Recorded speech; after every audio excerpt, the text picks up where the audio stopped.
नमस्कार दोस्तों, आपका स्वागत है पहलवान गुरुदिन ग्रुप ऑफ कॉलेज के यूट्यूब चैनल पर। मैं प्रोफेसर रंजना श्रीवास्तव पहलवान गुरुदिन ग्रुप ऑफ कॉलेज से संबद्ध पहलवान गुरुदिन महिला महाविद्यालय से मैं आपके सामने एक बार फिर उपस्थित हुई हूँ समाजशास्त्र का नया टॉपिक लेकर।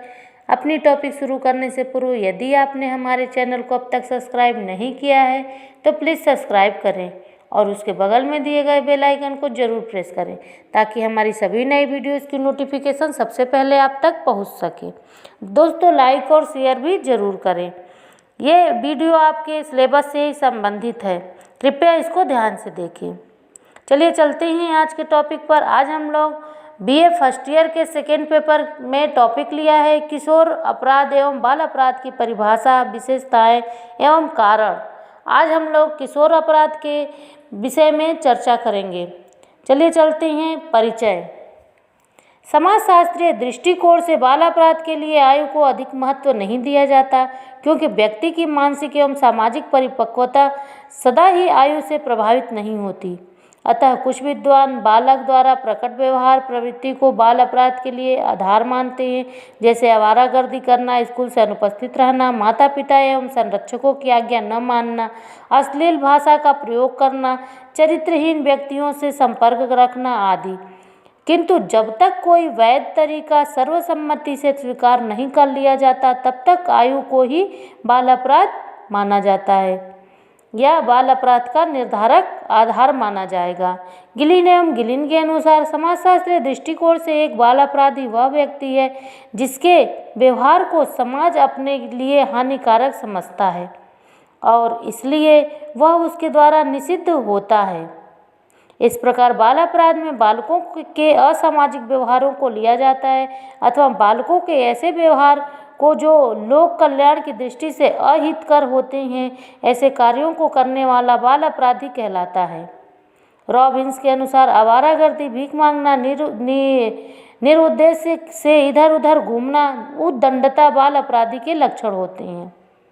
उपयुक्त परिभाषा के आधार पर कानून की अवज्ञा करने वाला एवं समाज विरोधी आचरण करने वाला बालक बाल अपराधी होता है। जैसा कि न्यू मेयर का कहना है कि बाल अपराधी एक निश्चित आयु से कम वह व्यक्ति है जिसने समाज विरोधी कार्य किया है तथा जिसका दुर्व्यवहार कानून को तोड़ने वाला होता है।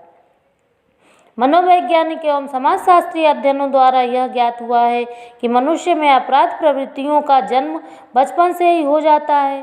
अंकेक्षणों द्वारा यह तथ्य प्रकट हुआ है कि सबसे अधिक और गंभीर अपराध करने वाले किशोरावस्था के ही बालक होते हैं।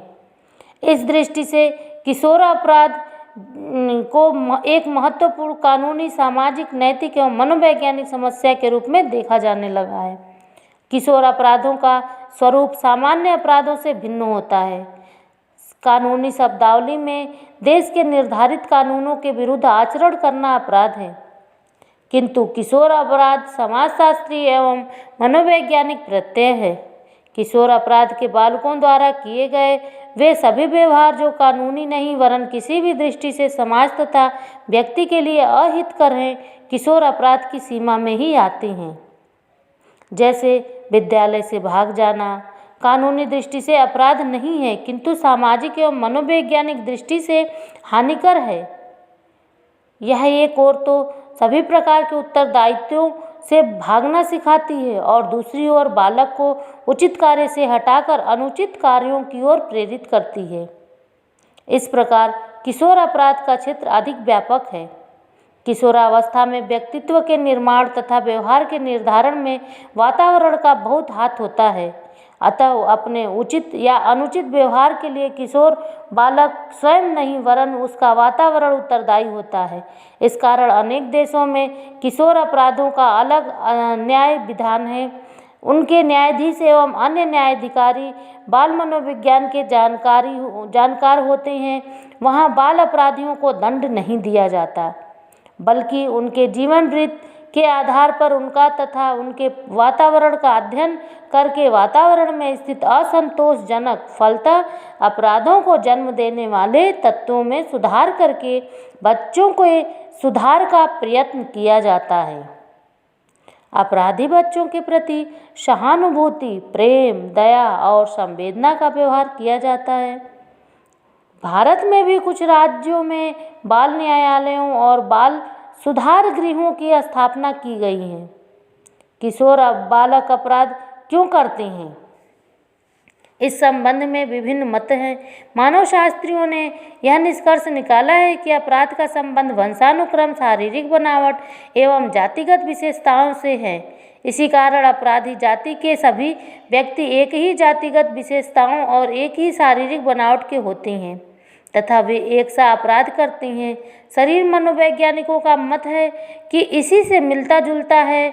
उसके मतानुसार विशेष प्रकार की शारीरिक बनावट और प्रक्रिया वाला व्यक्ति विशेष प्रकार का अपराध करेगा, किंतु मनोविज्ञान ने सिद्ध किया है कि अपराध का संबंध न तो उत्तराधिकार से होता है और न ही शारीरिक बनावट से। उत्तराधिकार में केवल शारीरिक विशेषताएं ही प्राप्त होती हैं, उनका व्यक्ति की भावनाओं, आकांक्षाओं, प्रवृत्तियों एवं बुद्धि से सीधा संबंध नहीं होता। समाजशास्त्रियों का कथन है कि अपराध का जन्मदाता दूषित वातावरण जैसे गरीबी, उजड़े परिवार, अपराधी साथी हैं, किंतु आधुनिक मनोवैज्ञानिक शोधों द्वारा यह जाना गया है कि एक ही वातावरण ही नहीं वरन एक ही परिवार में पले एक ही माता पिता के बच्चों में से एकाध अपराध ही अपराधी होता है, सभी नहीं। यदि अपराध का जन्मदाता वातावरण होता है तो अन्य भाई बहनों को भी अपराधी बनाना चाहिए। आधुनिक मनोविज्ञान किशोर अपराधों का मूल मनोवैज्ञानिक स्थितियों में ढूंढता है।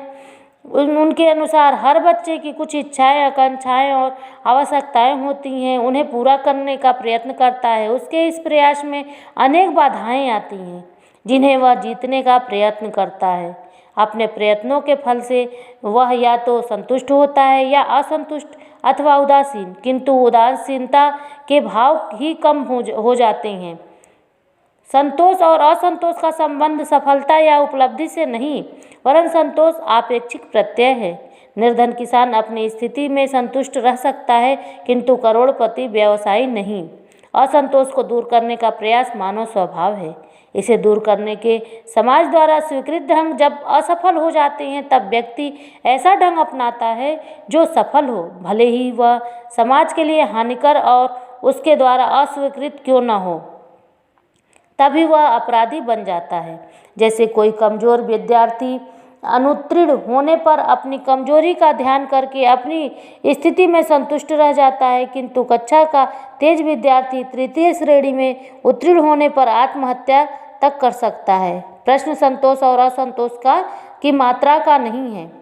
किशोर अपराध, जब किसी बच्चे द्वारा कोई कानून विरोधी या समाज विरोधी कार्य किया जाता है तो उसे किशोर अपराध या बाल अपराध कहते हैं। कानूनी दृष्टिकोण से बाल अपराध 8 वर्ष से अधिक तथा 16 वर्ष से कम आयु के बालक द्वारा किया गया कानूनी विरोधी कार्य है, जिसे कानूनी कार्रवाई के लिए बाल न्यायालय के समक्ष उपस्थित किया जाता है। भारत में बाल न्यायालय अधिनियम 1986 के अनुसार 16 वर्ष तक की आयु के लड़कों एवं 18 वर्ष तक की आयु की लड़कियों के अपराध करने पर बाल अपराधी की श्रेणी में सम्मिलित किया गया है। बाल अपराध की अधिकतम आयु सीमा अलग राज्यों में अलग अलग है। इस आधार पर किसी भी राज्य द्वारा निर्धारित आयु सीमा के अंतर्गत बालक द्वारा किया गया कानूनी विरोधी कार्य बाल अपराध है। केवल आयु ही बाल अपराधों को निर्धारित नहीं करती वरन इसमें अपराध की गंभीरता भी महत्वपूर्ण पक्ष है। 7 से 16 वर्ष का लड़का तथा 7 से 18 वर्ष की लड़की द्वारा कोई भी ऐसा का अपराध न किया गया हो जिसके लिए राज्य मृत्युदंड अथवा आजीवन कारावास देता है, जैसे हत्या, देशद्रोह, घातक आक्रमण आदि, तो वह बाल अपराधी मानी जाएगा। बाल अपराधी की दर एवं प्रकृति। भारतीय समाज में बाल अपराध की दर दिनों दिन बढ़ती जा रही है, साथ ही इसकी प्रकृति भी जटिल होती जा रही है। इसका कारण है कि वर्तमान समय में नगरीकरण तथा औद्योगिकरण की प्रक्रिया ने एक ऐसे वातावरण का सृजन किया है जिसमें अधिकांश परिवार बच्चों पर नियंत्रण रखने में असफल सिद्ध हो रहे हैं। वैयक्तिक स्वतंत्रता में वृद्धि के कारण नैतिक मूल्य बिखरने लगे हैं। इसके साथ ही अत्यधिक प्रतिस्पर्धा ने बालकों में विचलन को पैदा कर दिया है। कंप्यूटर और इंटरनेट की उपलब्धता ने इन्हें समाज से अलग कर दिया है। फलस्वरूप वे अवसाद शिकार होकर अपराधों में लिप्त हो जाते हैं। सन 2000 के आंकड़ों के अनुसार भारतीय दंड संहिता के अंतर्गत 9,267 मामले पंजीकृत किए गए तथा स्थानीय एवं विशेष कानून के अंतर्गत 5,154 मामले पंजीकृत किए गए। बाल अपराध की दर में विभिन्न वर्षों में उतार चढ़ाव देखने को मिलता है। 1997 में बालकों में अपराध की दर 0.8% थी, वहीं बढ़कर सन 1998 में 1.0% था। इसके पश्चात सन 1999 और 2000 में 0.9% रही। बालकों द्वारा किए गए अपराधों में से भारतीय दंड संहिता के अंतर्गत सबसे अधिक संपत्ति संबंधी थे। सन 2000 में दंड संहिता के अंतर्गत कुछ संज्ञेय अपराधों में से चोरी, लूटमार तथा सेंधमारी के मामले पाए गए। इसके अलावा लैंगिक उत्पीड़न के, डकैती के, हत्या के, बलात्कार के मामले पाए गए। बाल अपराध के प्रकार। बाल अपराध व्यवहार की शैली और समय में विविधता प्रदर्शित करता है। प्रत्येक प्रकार का अपना सामाजिक संदर्भ होता है, कारण होते हैं तथा विरोध और अपराध के अलग स्वरूप होते हैं जो कि उपयुक्त समझे जाते हैं। हावर्ड बेकर ने 4 प्रकार के बाल अपराधों को बताया है। पहला वैयक्तिक बाल अपराध, दूसरा समूह समर्थित बाल अपराध, तीसरा संगठित बाल अपराध, चौथा स्थितिजन्य बाल अपराध। पहला व्यक्तिगत बाल अपराध। यह वह बाल अपराध है जिसमें एक व्यक्ति ही आपराधिक कार्य करने में संलग्न होता है और इसका कारण भी अपराधी व्यक्ति में ही खोजा जाता है। इस अपराधी व्यवहार की अधिकतर व्याख्याएं मनोचिकित्सक समझाते हैं। उनका तर्क है कि बाल अपराध दोषपूर्ण पारिवारिक अंतःक्रिया प्रतिमानों से उपजी मनोवैज्ञानिक समस्याओं के कारण किए जाते हैं।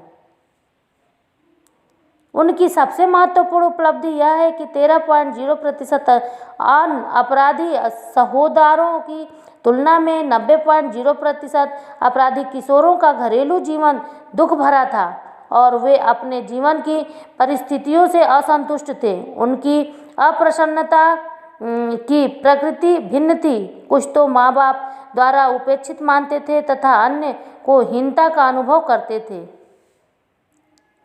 उनके साथियों का समर्थन उन्हें मिलता था या उनकी अपराध भावना को कम करता था। समूह समर्थित बाल अपराध। इस प्रकार के अपराध में बाल अपराध अन्य बालकों के साथ घटित होता था और इसका कारण व्यक्ति के व्यक्तित्व या परिवार में ही नहीं मिलता बल्कि उस व्यक्ति के परिवार व पड़ोस की संस्कृति में होता था।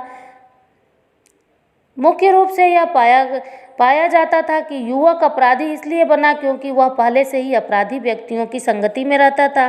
बाद में सदरलैंड ने इस तथ्य को स्पष्ट रूप में प्रस्तुत किए जिसने विभिन्न संपर्क के सिद्धांत का विकास किया। संगठित बाल अपराध। इसमें वे अपराध सम्मिलित होते हैं जो औपचारिक रूप से संगठित गिरोहों द्वारा किए जाते हैं। इस प्रकार के अपराधों का विश्लेषण सन 1950 के दशक में अमेरिका में किया गया था।